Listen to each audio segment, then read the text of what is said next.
Au nom du Père, du Fils et du Saint-Esprit, ainsi soit-il.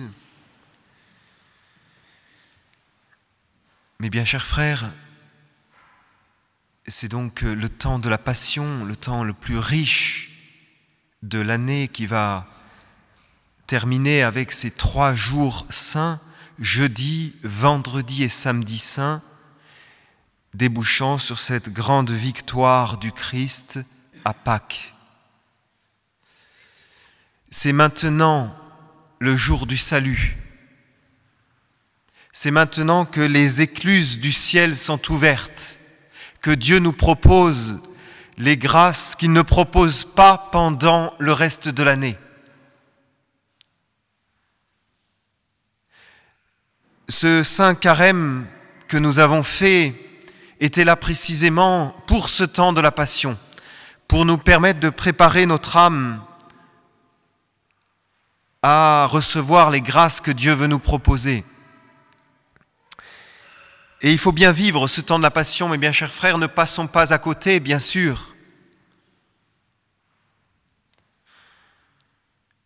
Ici au séminaire, pour ceux qui n'habitent pas trop loin, nous avons dans l'oratoire Lacordaire exposé,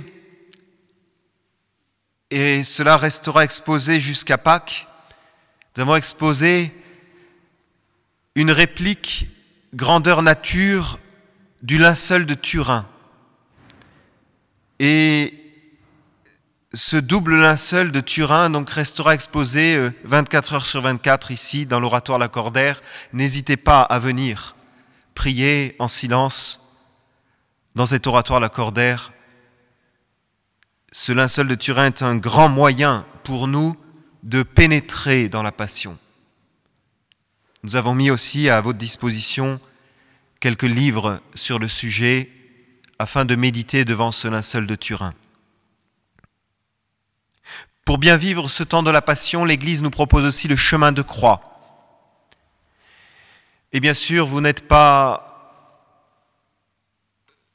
des religieux, vous ne vivez pas ici, juste à côté de la chapelle. Alors n'hésitez pas, pendant ce temps de la Passion, à faire comme beaucoup de saints le conseillent. C'est tout simplement faire 2 stations du chemin de croix tous les jours. C'est rien du tout. C'est rien du tout, ça dure très peu de temps. Mais si vous faites bien ces 2 stations du chemin de croix à partir d'aujourd'hui, eh bien vous pouvez ainsi vivre à votre rythme et vivre un petit peu ce temps de la Passion, pénétrer un petit peu dans ce temps de la Passion. C'est un excellent moyen aussi. Pour bien comprendre la place fondamentale, importante de ce temps de la Passion dans la vie de l'Église et dans vos vies, eh bien, il suffit, mes bien chers frères, de regarder quelle est la cause de la Passion. Et vous vous rendrez très vite compte, si vous y réfléchissez un tout petit peu, de voir qu'il y a 2 personnes derrière la Passion. Et plus précisément, à l'intérieur de ces 2 personnes, il y a 2 cœurs. Vous avez d'un côté une personne bien connue qui s'appelle Lucifer. Il faut bien voir, il est là. Et il va se dévoiler. Durant ce temps de la Passion, il y a Satan, avec son cœur, et essayez de le regarder à travers tout ce déroulement de la Passion du Christ, tous ces événements qui s'enchaînent rapidement, essayez de discerner derrière le cœur de Satan, un cœur rempli de haine. Et je pense que ça se manifeste de façon extraordinaire, cette haine de Satan contre Jésus-Christ. Il veut détruire Jésus-Christ. Mais pas seulement contre Jésus-Christ, comprenez-le bien. Cette haine de Satan est aussi contre les disciples de Jésus-Christ. Il veut détruire l'œuvre du Christ. Il est en train de comprendre que cette Église naissante, ces 12 apôtres autour du Christ, toute cette foule qui commence à acclamer notre Seigneur au jour des rameaux, il comprend qu'il est en train de laisser la place à Jésus-Christ dans le monde. Et il veut détruire tout ça. Alors que va faire Satan? Regardez bien ce cœur de haine. Il va scruter parmi les disciples de Jésus lequel est le plus faible, lequel est le cœur le plus éloigné du Christ. Et il se dit, c'est Judas, l'apôtre Judas. Et il met Judas dans son viseur. Et à partir du moment où on est dans le viseur de Satan, on est mort, si on n'est pas proche du Christ. Et le drame de Judas, c'est que précisément, c'était un homme qui avait son cœur détaché du Christ. Et alors, Satan a visé Judas, et il l'a saisi, et il ne l'a pas lâché. Comme un bulldog, il a pris Judas et il ne l'a pas lâché. Et Judas s'est laissé entraîner. Et ainsi, il met la division dans l'œuvre du Christ, il met la division chez les apôtres. Et ensuite, il a essayé de viser tous les autres apôtres, qui étaient, eux, bien plus proches du Christ dans leur cœur, intérieurement. Ils aimaient le Christ, les autres apôtres. Chacun avait sa faiblesse. On l'a bien vu, mais ils aimaient le Christ, sincèrement.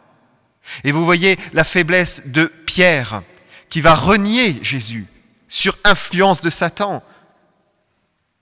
Il avait cette faiblesse, Pierre, de l'orgueil, de la vanité, mais il aimait sincèrement le Christ. Et il ne se perdra pas.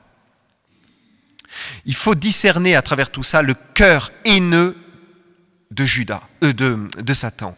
Derrière, regardez, Satan ne s'arrête pas là. Satan va aller essayer de toucher le cœur des Juifs qui ont l'autorité. Caïphe. Et si vous lisez bien l'évangile de la Passion, regardez bien combien Caïphe a la haine, la jalousie contre le Christ. C'est l'influence de Satan. Et Caïphe va le condamner à mort. Et regardez bien, la plupart des membres du Sanhédrin, ça sera la même chose. Pas tous, mais la plupart. Ensuite, Satan va essayer de déverser sa haine sur les autres personnes. Alors la foule qui, par définition, vogue. Voilà. La foule qui va acclamer le Christ le dimanche des Rameaux, qui va réclamer la mort du Christ 5 jours après.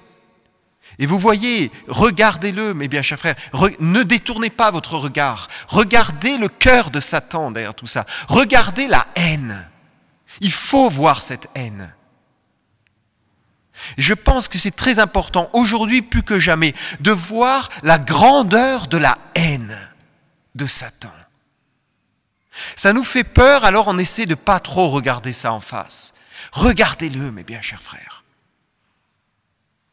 Regardez ensuite dans le monde actuel combien cette haine de Satan est toujours là. Et combien cette haine de Satan vise tous les hommes qui sont faibles, parce qu'il c'est un lâche. Et il vise spécialement tous ceux qui s'éloignent de Dieu, qui n'ont pas leur cœur près de Jésus-Christ. Et si vous regardez bien cette haine, mes bien chers frères, immédiatement, on se regarde soi-même. Et on se dit, bon sang, le seul remède pour que je ne sois pas dans ce viseur de Satan, le seul remède, c'est que mon cœur s'attache à Jésus-Christ et que je fasse l'inverse du cœur de Satan, que je mette l'amour de Jésus-Christ en mon cœur. C'est l'unique remède. Et maintenant, regardons ensemble le deuxième volet. Après avoir vu la haine qui est dans le cœur de Satan, il y a une deuxième personne derrière la passion. Et un cœur. C'est le cœur de Dieu. Et il faut discerner dans cette passion du Christ, cet amour infini de Dieu pour nos âmes. Il faut le voir et il faut regarder la qualité de l'amour de Dieu le Père et de Jésus-Christ. C'est la même chose. La qualité de cet amour. Et vous allez voir à quel point cet amour n'est pas comparable à la haine de Satan. C'est absolument incomparable. La haine de Satan, toute forte, toute puissante qu'elle est, n'est absolument rien en comparaison de l'amour de Dieu. Cet amour de Dieu est infini. Et il est tellement infini, tellement puissant l'amour de Dieu, qu'il est capable d'utiliser la haine pour faire disparaître la haine, pour vaincre la haine. Et c'est tout ce mystère de la passion où Satan fait la division dans les cœurs. Il essaie de faire apostasier tout le monde, de détourner tout le monde de Jésus-Christ. Et en fait, tout cela, ça ne contribue qu'à une chose, la victoire de l'amour de Dieu. Victoire de l'amour de Dieu époustouflante sur cette croix, qui est la plus grande manifestation de l'amour de Dieu pour nos âmes. Où Jésus-Christ, du haut de la croix, mes bien chers frères, entendez-le, il ne le dit pas, mais il nous le dit. Il nous le dit, il vous le dit. Il vous dit quoi? Je vous aime. J'aime vos âmes. Vos âmes ont un prix à mes yeux. C'est ça qu'il nous dit du haut de la croix. Je vous aime à l'infini. Je ne m'arrêterai pas jusqu'à ce que je ne vous ai pas sauvé. On doit me flageller. Eh bien, je me laisserai flageller. On doit me mettre en prison, je me laisserai mettre en prison. On doit me conspuer, m'insulter, me blasphémer. Je me laisserai blasphémer, insulter, conspuer par amour de vos âmes. Je veux vous sauver. Je veux vous sauver parce que je vous aime. C'est ça, mes bien chers frères, ce qui se passe pendant ce mystère de la passion. Alors je vous en conjure, entrez dedans. Ne retournez pas simplement pendant ce temps de la passion à vos activités habituelles, sans vous laisser toucher par cet amour de Dieu qui veut saisir votre cœur, qui veut vous toucher. Et Jésus le disait avant sa passion, il disait « Je suis venu allumer le feu sur la terre. Et que désirais-je sinon qu'il s'enflamme ?» C'est le feu de l'amour de Dieu pour vos âmes. Et saint Paul l'avait bien compris. Et il disait aux Corinthiens, l'amour du Christ nous presse. Petite phrase très riche de sens. L'amour du Christ nous presse. C'est-à-dire qu'il y a, oui, dans notre cœur à nous aussi, apôtres, il y a cette flamme. On a ce zèle pour le salut des âmes. On a comme une pression intérieure qui vient de l'amour du Christ, pas d'autre chose, de l'amour du Christ. Et saint Paul avait compris cet amour du Christ. Et vous voyez, mes bien chers frères, ce zèle pour le salut de vos âmes, pour prendre au sérieux votre âme, ça ne peut venir que de ça, l'amour du Christ. L'amour du Christ nous presse, dit saint Paul. Il ne dit pas la foi nous presse, l'amour du Christ nous presse. Donc si on ne remplit pas notre cœur de l'amour du Christ, si on ne se rend pas compte à quel point il nous aime, on n'aura pas ce zèle. Et on retournera à une vie quotidienne habituelle. Et alors, saint Paul ira plus loin, il va dire « Je ne veux savoir rien d'autre sur terre que Jésus crucifié. » Pourquoi ? Parce qu'il a compris, Jésus crucifié, c'est la réalisation de l'amour du Christ pour nous. C'est la manifestation de l'amour du Christ pour nous. C'est la preuve de l'amour du Christ pour nous. Jésus-Christ crucifié. Alors, eh bien, vous comprenez bien, mes bien chers frères, ce temps de la passion dans l'esprit de l'Église, c'est ça. Ça et rien d'autre. L'amour du Christ crucifié. Contemplez cet amour du Christ à travers toutes ces souffrances de notre Seigneur Jésus-Christ. Et voilà pourquoi, eh bien, on expose justement ce linceul de Turin. Parce que c'est la manifestation, la preuve de l'amour du Christ pour nos âmes. Alors si vous vivez bien ce temps de la passion ainsi, mes bien chers frères, nul doute que cet amour divin sera déversé en votre âme.